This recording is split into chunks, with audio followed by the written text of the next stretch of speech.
So what's up guys, it's Edward and welcome back to my vlog. So for today's video guys ay magre-review tayo dahil meron kaming in-order na earbuds sa TikTok shop. Then parang kaming dalawa ng kapatid ko nag-order ng ganito and parang nagustuhan namin yung earbuds yun. Kaya napa-order kaming dalawa which is tag 199 lang. Ito yung shop nila guys, yan. Tapos naka-discount naman din kami ng mga nasa almost 60 pesos or 30 pesos. Tapos ayun. Actually nakabuksan na to guys kasi kinuha na ng kapatid ko yung sa kanya. And pareho lang din kami ng kulay at ng case niya. Yung freebies niya guys is yung case nila. Which is ito guys. Ito yung freebies nila guys.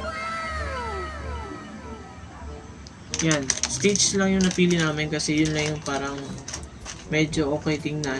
Tapos yung iba kasi may mga cartoons, SpongeBob, which is ito yung pinaka gusto namin, Stitch, kasi gusto din namin yung Stitch. Tapos naman meron silang pag ganito din. Thank you. Tapos merong nakalagay sa likod naman pero message siya about sa customer, ganun. Tapos so unboxan na natin to. Pero meron din siyang manual pero akala ko Samsung, hindi pala siya Samsung. Ano to? Senbenbao.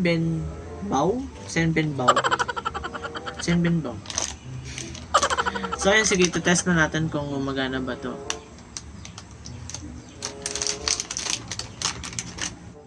So ayun guys, bubuksan na natin to.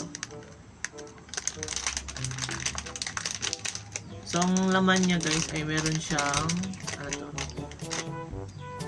Type-C cord para i-charge dito sa ilalim ng AirPods, and meron siyang plastic guys para talaga siya.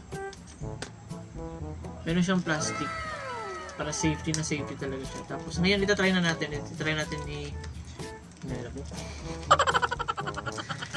i-connect sa phone sa kapatid ko kung gumagana. Hindi ko alam to guys kung paano to i-on, pero feeling ko kasi bumili na ako last time ng AirPods din sa Shopee na. Is pag tinanggal ko na to is mag-on na siya diretso.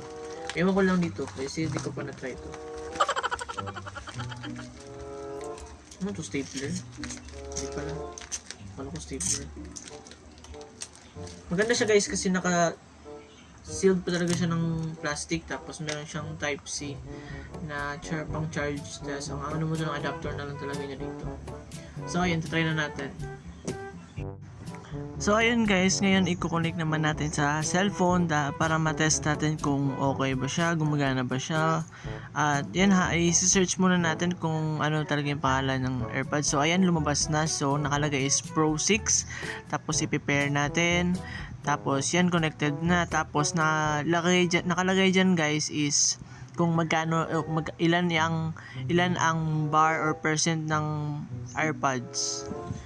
So yun guys, connect na namin sa Bluetooth. Tapos ito naman yung sound check niya, malakas naman din siya.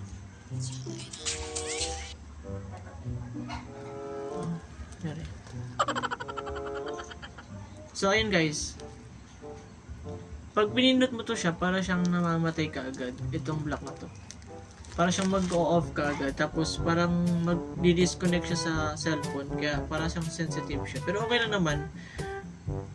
Hindi ko na alam kung ano pang ibang pwedeng gawin dito. At yun lang yung nalablakan ko eh. Mamaya babasahin ko muna na kung ano sa manual. Pero ngayon, susubukan na lang muna namin kung... Pero malakas siya guys, kahit nasa malayo yung isang katabi. Maririnig niya talaga. Pero yung sa pag-call siguro di ko pa na-try kung paano mag-call. Pwede naman siguro to sa call, pero pwede naman talaga. Actually pwede naman talaga to. Pero ayun, ito lang masabi ko, 10 out of 10 kasi maganda naman siya. At pati sa package ng case niya, tapos may freebies na Stitch. Kaya pwede ka mamili guys kung anong design yung gusto mo sa kanilang store.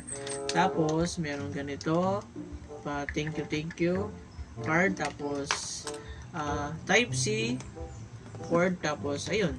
Tapos yung packaging naman niya okay naman. So ayun, 10 out of 10 ako dahil nagustuhan ko to. So ayun, thank you lang.